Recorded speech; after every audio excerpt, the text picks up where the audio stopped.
They thought it would be an easy spectacle, an arena full of jeering aliens, circling a terrified cadet who never stood a chance. But the moment the doors opened and a single human girl stepped inside, everything changed. The laughter died. The scanner spiked. And within seconds, the fight every spectator paid to see was over because humanity had just entered the arena at the breaking point. The Zenith Military Academy floated in the void between star systems, a massive orbital construct where the galaxy's future warriors learned to kill efficiently and follow orders precisely. Its halls contained cadets from 47 different species, each bringing their own evolutionary advantages to the crucible of interstellar combat training. The Academy operated on a simple principle that had survived 10,000 years of galactic civilization. Strength commanded respect, and respect maintained order. Kalen understood this principle academically. His species, the Cyvrine, excelled at academic understanding. They were arthropods with translucent exoskeletons that revealed the delicate organs beneath. Compound eyes that processed tactical data faster than most species could draw breath. And limbs designed for manipulating complex instruments rather than weapons. The Cyvrine had contributed brilliant strategists and fleet commanders to galactic military history. They had never contributed frontline fighters because their bodies simply weren't built for direct confrontation. The Academy's gymnasium occupied an entire deck, with training zones adapted for various gravities and atmospheres. The central arena featured standard gravity and oxygen mix, suitable for the majority of enrolled species. Kalen crossed that arena floor with his 4 legs moving in careful synchronization, carrying data tablets toward the tactical simulation lab. He had learned to move through the academy by being invisible, by timing his passages when the aggressive species were occupied elsewhere, by never drawing attention to the fragile, calculating insect navigating among predators. He had learned well, just not well enough. 3 senior cadets materialized from the equipment alcoves, moving with the lazy confidence of apex predators who had never encountered anything they couldn't dominate. Thorvik led them, a Goroth whose species had climbed to the top of their food chain by being larger and meaner than everything else that moved. He stood 3 meters tall, with gray skin thick enough to stop most small arms fire, muscles that could bend steel beams, and a face that suggested his ancestors had headbutted their way through evolution. His uniform was modified to accommodate his bulk, reinforced at the seams because standard fabric couldn't contain him. Behind Thorvik came Sira, her species name unpronounceable in most languages, shortened to Nexal in common designation. She was serpentine, covered in scales that shifted through camouflage patterns, with 6 arms ending in claws that could pierce armor plating. Her people hunted by constriction and precision strikes, fast enough to catch prey that never saw them coming. She moved with liquid grace, each motion suggesting coiled violence waiting for release. The third was Vren, a Krell whose people had evolved in high-gravity environments where simply standing required tremendous strength. His body was armored naturally with overlapping plates of biological material harder than most starship hulls. He was shorter than Thorvik, but twice as massive, built like a siege engine with legs. When Vren moved, the deck plating registered his footfalls. Jalen saw them and calculated his options in microseconds. 4 exits from the arena, each requiring him to pass within striking distance of at least 1 senior. Probability of successful escape, 14%. Probability of avoiding confrontation through submission, 61%. Probability of injury if confrontation occurred, 98%. His species had survived by being very good at mathematics and very realistic about physical limitations. He stopped walking, lowered his data tablets to the floor carefully, and positioned his body in the Cyvrine posture of non-aggression. Limbs spread to show he held no weapons and posed no threat. Thorvik's laugh rumbled like distant thunder. "Look what we found." A little calculator trying to cross the big arena all by himself. "Corrective sparring," Sira suggested, her voice carrying the sibilant hiss of her species. "The junior needs to understand spatial awareness." knowing when he doesn't belong in senior training areas. This was the Academy's oldest tradition, refined across countless generations of military culture. They called it environmental learning or adaptive pressure training or hierarchical reinforcement, depending on which administrator you asked. The cadets called it what it was, beating the weak to remind them of their place. The instructors permitted it because their species had similar traditions, because they believed adversity built character, because stopping it would require acknowledging. They had built an institution where systematic cruelty was mistaken for education. Kalen had survived 3 previous sessions of corrective sparring. His exoskeleton had cracked twice, required reconstructive medical intervention once, and his psychological evaluation scores had dropped by 43% over the past semester. He had submitted detailed reports to Academy administration. The reports had been filed appropriately and ignored completely. Vren stepped forward, the movement casual but carrying the weight of inevitability. On your back, Junior. Let's discuss proper traffic patterns. Kalen complied, folding his legs and lowering himself to the arena floor. Submission bought time. Time bought possibility. Possibility was all his species had ever worked with. Thorvik raised one massive foot above Kalen's midsection. Not stomping yet, just positioning. Remember this feeling, calculator. Remember that your fancy brain doesn't matter if step away from him. The voice cut through the arena's ambient noise. Clear and calm, carrying neither aggression nor fear. Just the flat statement of instruction. Every head turned toward the source. A human female stood at the arena's eastern entrance, approximately 30 meters from the confrontation. She was small by Academy standards, perhaps 170 centimeters tall. With dark skin, black hair pulled into a functional braid, and the kind of compact build that suggested efficiency rather than intimidation. Her uniform identified her as a junior cadet, recently transferred, human contingent. Her species designation meant almost nothing to most of the Academy's population, because humans had only joined the galactic community within the last generation. Barely enough time to register as more than a clerical curiosity. Her name patch read Torres. She walked toward them. Not running, not charging. Just walking with the steady pace of someone who had somewhere to be at a reasonable amount of time to get there. Her hands hung loose at her sides, not forming fists, not reaching for weapons. Just present and ready. Thorvik's foot remained suspended above Kalen. He looked at the approaching human with genuine confusion. This is senior business, Junior. Go condition somewhere else. Torres continued walking, closing the distance. 20 meters. 15. I said, step away from him. The words carried no additional heat, no rising volume. Just repetition of the instruction, as if Thorvik had simply misheard the first time. Cirrus scales rippled through a pattern. That translated roughly to aggressive amusement. The little human thinks she can interfere with hierarchical instruction. Someone needs education about proper academy culture. 10 meters. Torres spoke again, this time addressing Kalen directly. Are you here voluntarily? Kellen's compound eyes fixed on her, his tactical processing struggling to categorize this unprecedented variable. Humans were new data, insufficiently analyzed, their behavioral patterns still being documented. No, he managed to say. I did not consent to this training. Then it isn't training.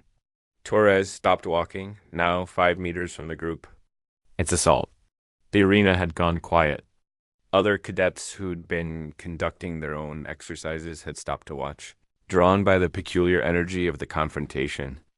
Word was spreading through the networked communication systems that cadets maintained, despite regulations against personal devices during training hours. Something was happening in the central arena. Something that didn't fit established patterns. Thorvik lowered his foot, turning his full attention to Torres. His expression shifted from confusion to something approaching pity. You've been here, 2 weeks? You don't understand how things work yet? That's fine. I'll explain. You walk away now. Nobody remembers this happened. You keep talking, and you become today's educational demonstration instead of the calculator. Torres tilted her head slightly, her dark eyes tracking from Thorvik to Sierra to run, conducting some kind of evaluation that took perhaps 3 seconds. When she spoke again, her voice held a note of something that might have been regret. I have been here long enough to know what bullies look like. Turns out they're the same across species. She shifted her weight slightly, her stance widening by a few centimeters, knees bending almost imperceptibly. Last chance. Step away. Let him collect his things, and we all get back to actual training. Thorvik moved faster than something his size should have been able to move. Combat-trained reflexes launching him forward in a strike designed to incapacitate quickly and establish dominance permanently. His right fist came around in a hook that carried enough force to crack starship hull plating, aimed at Torres's center mass with the precision of someone who had ended dozens of sparring matches with exactly this technique. Torres caught his fist, not blocked it, not deflected it, caught it mid-swing, her smaller hand closing around his massive knuckles. And the momentum that should have sent her flying simply stopped. Thorvik's entire arm halted like he had punched. A bulkhead that had decided to grab back. The arena went absolutely silent. Torres held his fist for exactly 2 seconds, her expression unchanged, studying the point of contact with clinical interest. Your shoulder telegraphs about 1.3 seconds before impact. Your hip rotation starts 0.8 seconds before that. You're broadcasting intent like a training simulation. She released his hand and sidestepped in a smooth motion as Sierra's claws swept through the space where Torres had been standing. The Nexal-S 6-armed strike pattern was legendary for its speed and coverage, designed to catch prey that tried to dodge. But Torres wasn't dodging reactively. She was moving predictively, already in motion before Sierra committed to the attack vector. Ren charged. And charging was what Krell did best, becoming living battering rams that destroy obstacles through pure kinetic energy. Torres stepped aside at the last possible microsecond, and Bren's momentum carried him directly into Thorvik, who was off balance from his missed strike. 300 kilograms of armored Krell impacted 200 kilograms muscular Gorath, and they both went down in a tangle of limbs and cursing. Torres moved toward Kaelin, ignoring the chaos behind her. She reached down, offering her hand to help him up. "Can you walk?" Kellen's tactical processing had categorized this situation as impossible, recalculated 17 times, and arrived at the same impossible conclusion each time. "Yes," he said, accepting her hand, surprised by the strength in her grip as she pulled him to his feet with minimal visible effort. "Then collect your equipment and proceed to your original destination.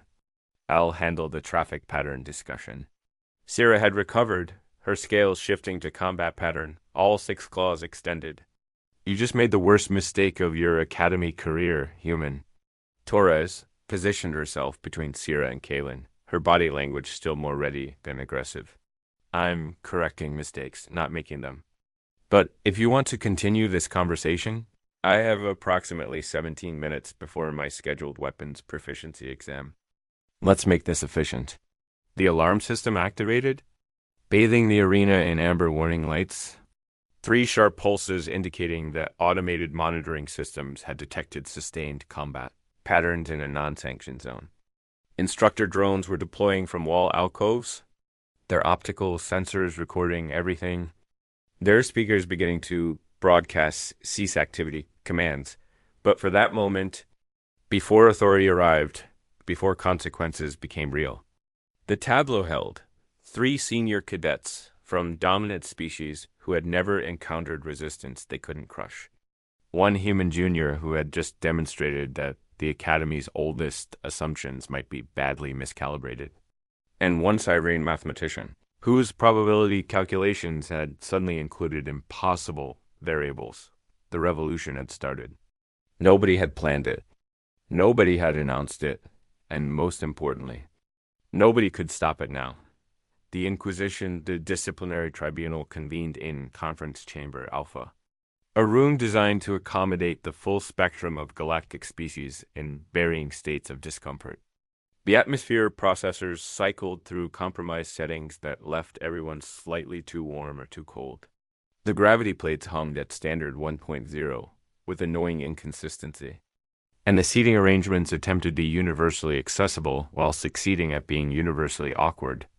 It was the perfect environment for determining the fate of cadets who had violated Academy protocols, because everyone involved was already irritated before the proceedings even began. Maya Torres sat in the respondent's position, a chair that adjusted poorly to human proportions, leaving her feet not quite flat on the floor.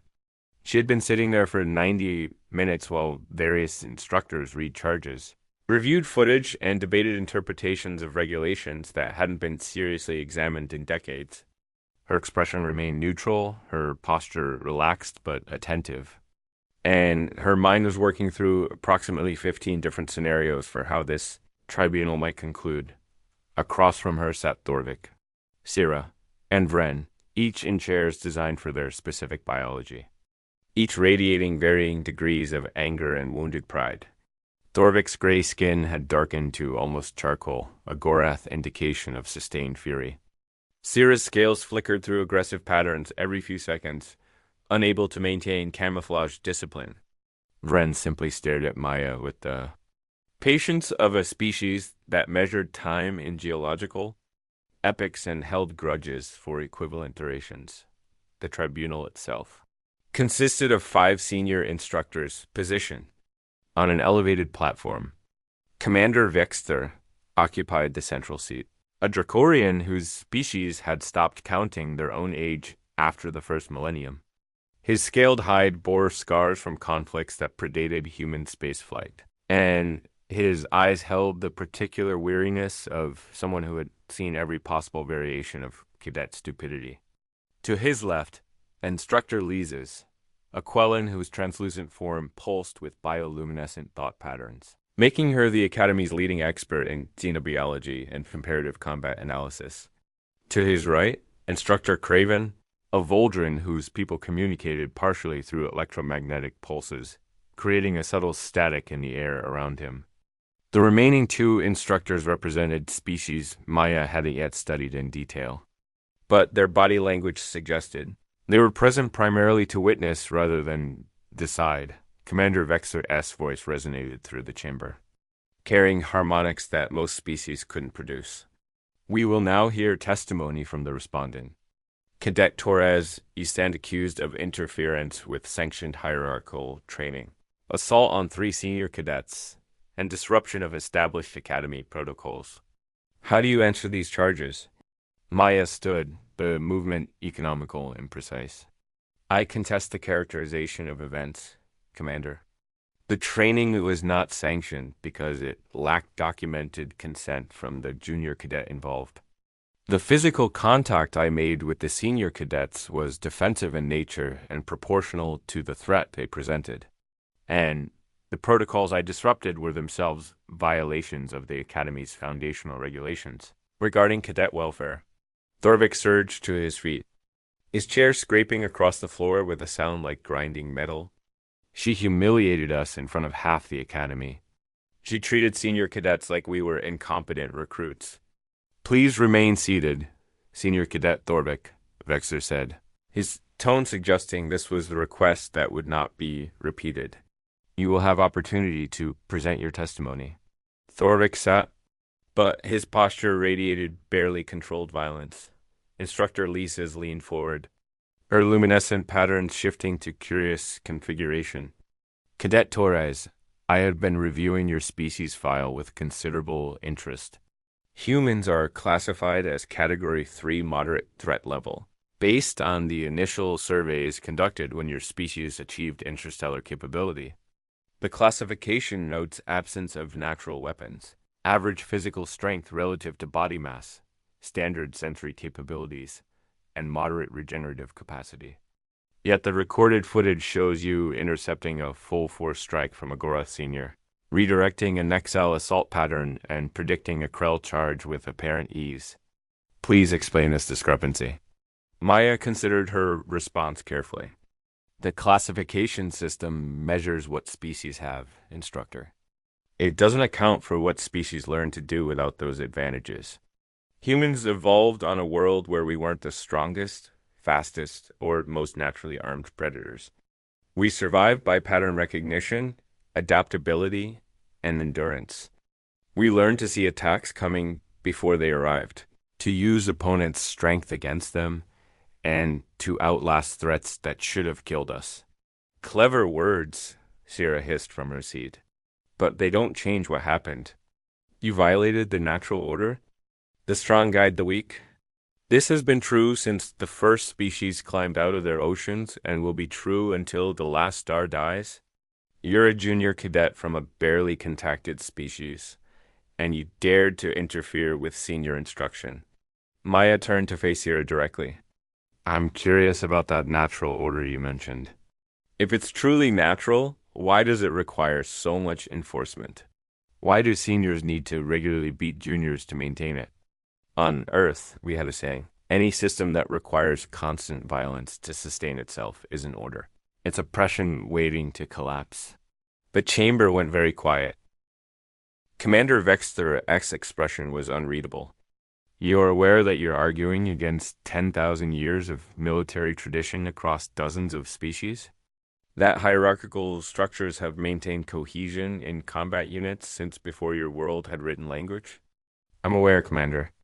I'm also aware that tradition isn't the same as truth, and age isn't the same as validity.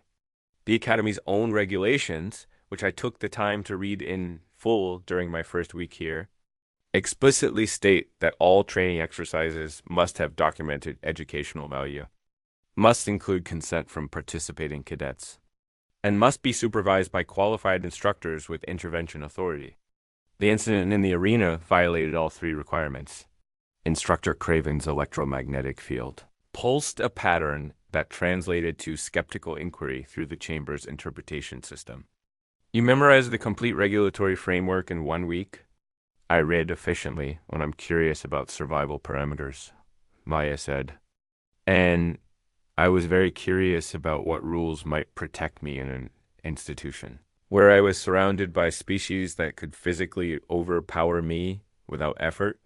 Vren spoke for the first time, his voice like grinding stone. You speak of rules and regulations, human, but you also speak of Earth customs. Tell me, on your world, when two warriors have dispute, how is it resolved? Maya met his gaze. Depends on the context. In formal military structures, through chain of command and established judicial process.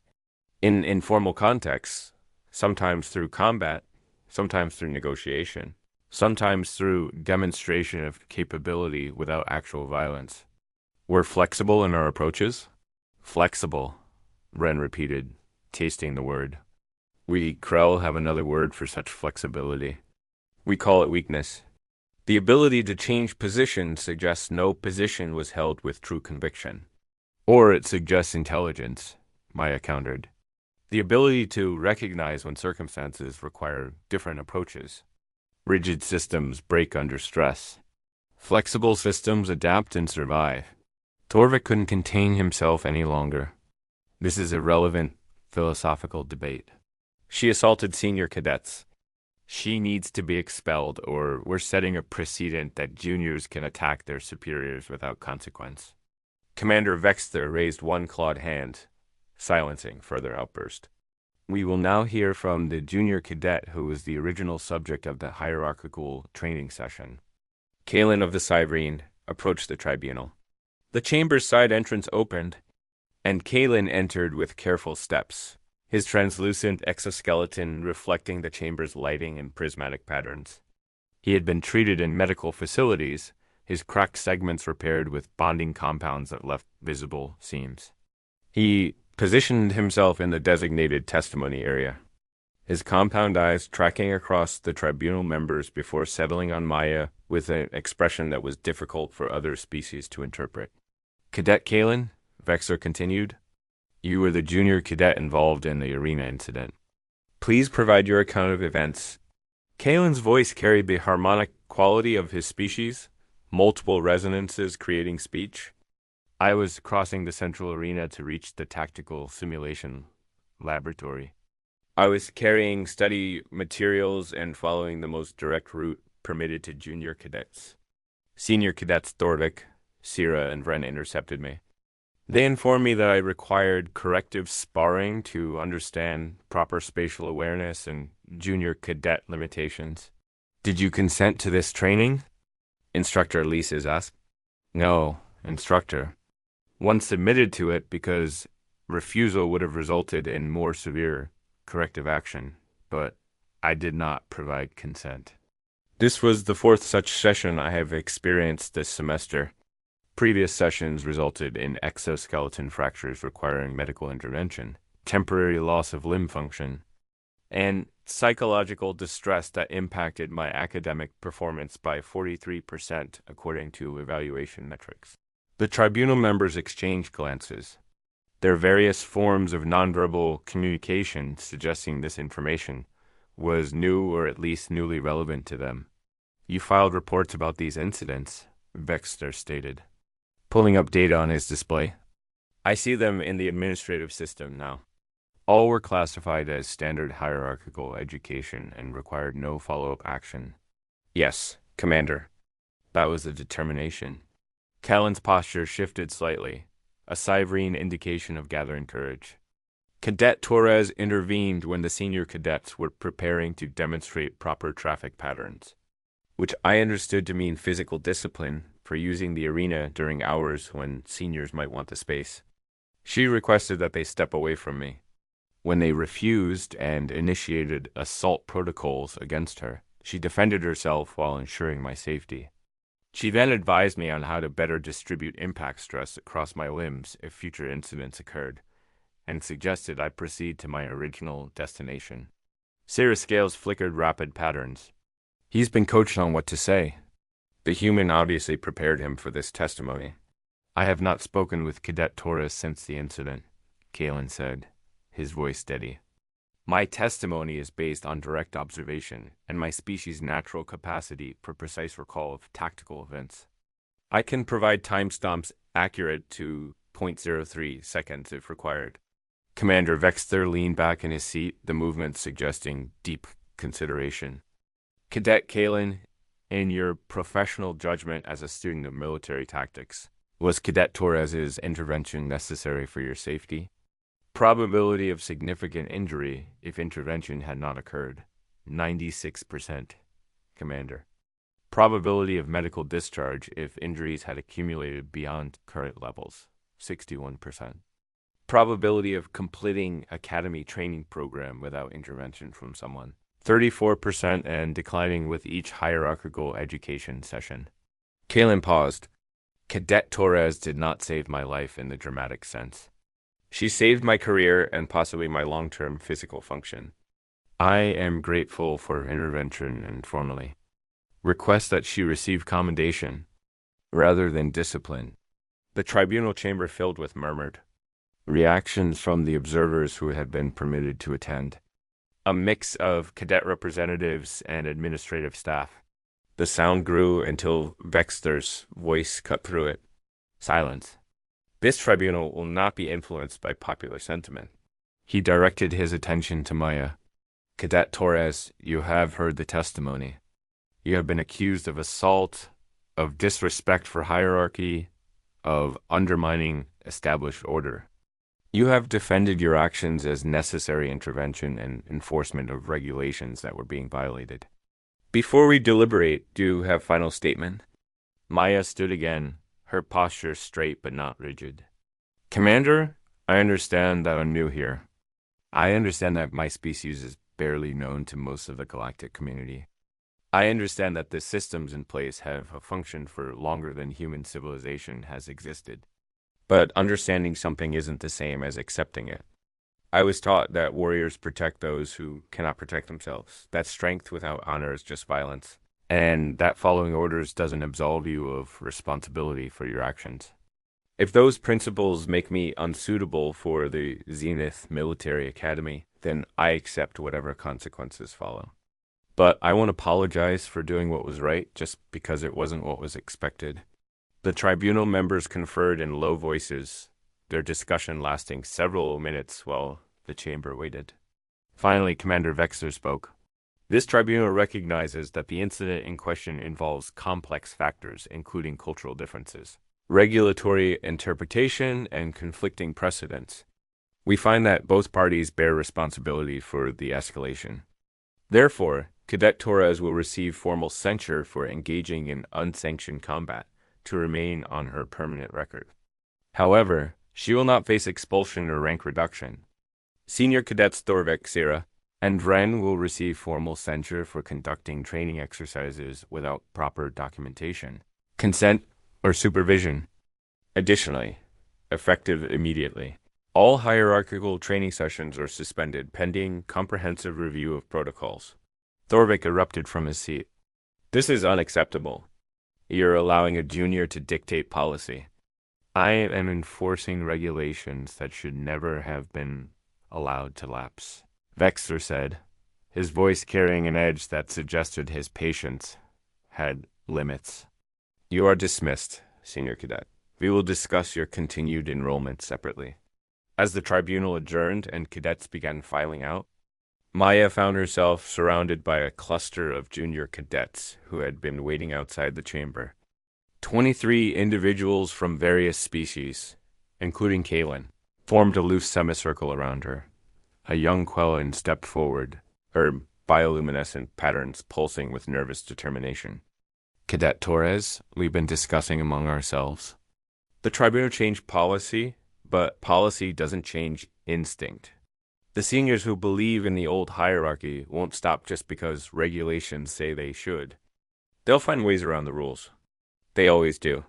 Mia looked at the assembled cadets, seeing species she'd been taught were weak, calculating, unsuitable for combat roles, all of them watching her with something that looked like hope. Kaylin moved to stand beside the Quellan. We want to learn what you know, how to defend ourselves, how to survive in a system built for predators when we're not predators ourselves. Will you teach us? Maya had come to Zenith Military Academy to learn, not to lead. She had planned to keep her head down, complete her training, and prove that humans could function in galactic military structures. Instead, she had apparently started something that couldn't be easily stopped. She looked at the faces watching her, calculating the implications, considering the consequences, and making the same decision she'd made in the arena. Training sessions start tomorrow morning. 0500 hours. Auxiliary Gymnasium 3. Bring water and comfortable clothing. This won't be easy, and I won't go easy on you just because the academy did. But I'll teach you what I know about surviving when you're not the strongest thing in the room. As the cadets dispersed with renewed energy, Kaylin remained. Thank you, Maya. She blinked, surprised by the use of her personal name rather than her rank. For what specifically? For proving that the math was wrong. I calculated my survival probability dozens of times, and it kept decreasing. You changed the variables. You gave me a different equation. His compound eyes reflected patterns she couldn't quite interpret. That's what hope is, I think. Someone showing you that the problem you thought was unsolvable just needed different mathematics. Maya watched him walk away, and she felt the weight of what she'd just agreed to settle onto her shoulders. The Academy had tried to discipline one human for disrupting their system. Instead, they had given her a reason to disrupt it more thoroughly. The revolution was no longer accidental. Now it was intentional. The new Order 6 Weeks transformed the Zenith Military Academy in ways that administrative protocols had no framework to measure. The changes weren't visible in official reports or facility modifications, but in the subtle recalibration of how cadets moved through shared spaces, how they evaluated each other, and most significantly, how they defined strength itself. Maya Torres ran her unofficial training sessions in Auxiliary Gymnasium 3, a facility normally reserved for equipment maintenance and storage overflow.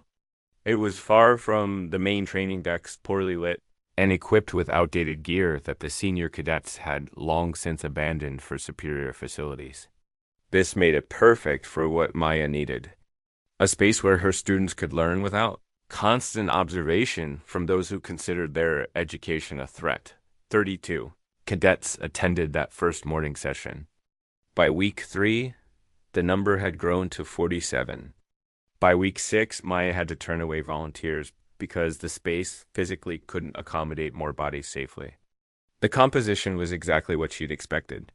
Species classified as non-combat support, juniors who'd survived multiple hierarchical education sessions, and a surprising number of cadets from traditionally dominant species who had watched the arena incident, recalculated their assumptions about power. Training philosophy was simple in concept and brutal in execution. Miyai didn't teach them to fight like humans because they weren't human. She taught them to identify their actual advantages rather than mourning the advantages they'd never possess, to recognize patterns in opponent behavior, and most critically, to embrace the reality that victory didn't require dominance, just the absence of defeat. Kalen had become her unofficial assistant instructor, his tactical processing translating Maya's instinctive combat sense in the mathematical frameworks the other cadets could study and replicate. He stood before the assembled group on this particular morning, his repaired exoskeleton gleaming under the gymnasium's harsh lighting, using a holographic display to break down the previous day's sparring session. "Observe the engagement between Cadet and Cadet then," Kalen said, his harmonic voice carrying across the space. Rilka is Quellen, mass approximately 40 kilograms, no natural armor, combat capability classified as minimal. Then is Gorath Jr., mass approximately 130 kilograms, natural aggression and strength advantage. Traditional analysis suggests then victories in 97% of direct confrontations. The hologram showed the two cadets sparring, then advancing with confident aggression, Rilka retreating in what appeared to be inevitable defeat. Then the pattern shifted. Rilka stopped retreating, moved laterally instead, forced Then to adjust direction, and when the Gorath committed to a new attack vector, Rilka simply wasn't there. The engagement lasted 4 minutes before Then collapsed from exhaustion, having burned through his energy reserves, chasing an opponent who refused to be where he expected. Actual outcome, Rilka victory through metabolic exhaustion of opponent, Kalen continued. She didn't overpower him.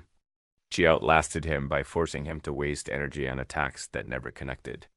This is the mathematics of efficiency versus power. Maya watched from the gymnasium's edge, observing her students absorb the lesson. She'd learned early that different species processed information through different frameworks. The Cyverine and Quellen needed mathematical proofs. The Lyros required visual pattern recognition.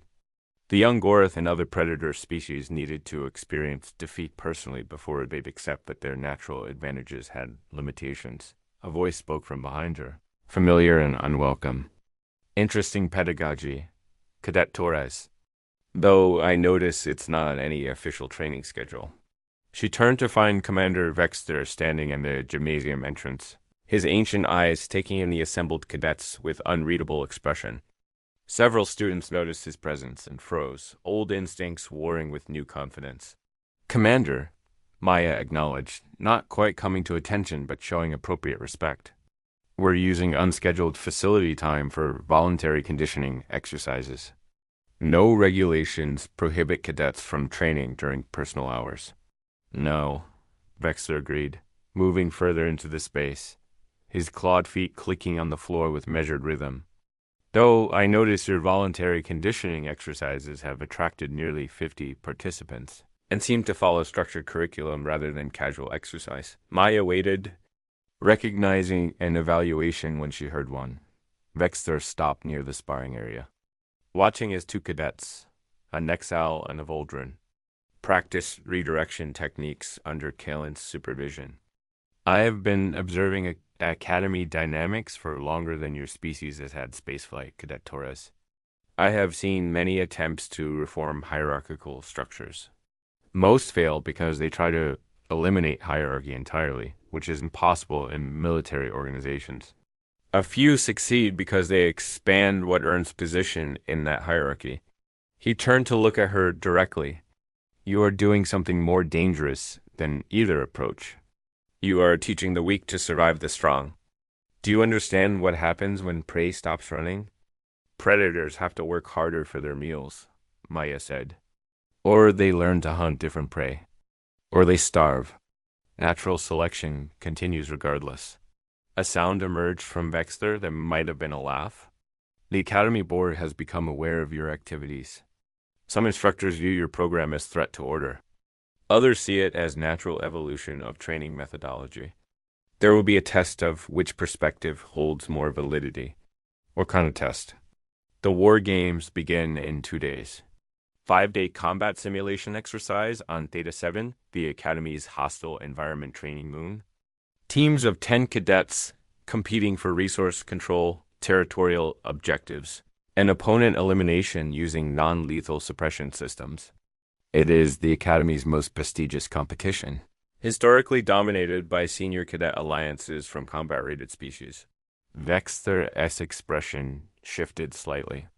Your training group has been registered as independent team under the designation Adaptation Collective. You will compete against 7 other teams, including the Apex Guard, commanded by Senior Cadet Thorvik. Mia felt something cold settle in her stomach. Commander, with respect, we've been training for 6 weeks. Most of my students have never participated in field exercises. The Apex Guard has been training together for 2 years and consists entirely of combat-specialized seniors. Yes, Vexter said simply. The odds are currently listed as 1,000 to 1 against your team's victory. Most betting pools don't even include you in survival calculations past day 2. He moved toward the exit, then paused. But I've learned something in my very long life, Cadet Torres. The most important battles are never the ones where victory is certain. They are the ones where defeat is nearly inevitable, yet someone fights anyway. Good luck. He left, and the gymnasium erupted in anxious conversation. Kalen approached Maya, his compound eyes reflecting concern. The war games, Mia, the Apex Guard, has won the competition for 3 consecutive years. They use overwhelming force tactics and have perfected coordination between species advantages. Our team has barely established basic defensive protocols. I know, Maya said, her mind already racing through scenarios. Gather everyone. We have 48 hours to prepare, and we're going to use every second. Comments for next part.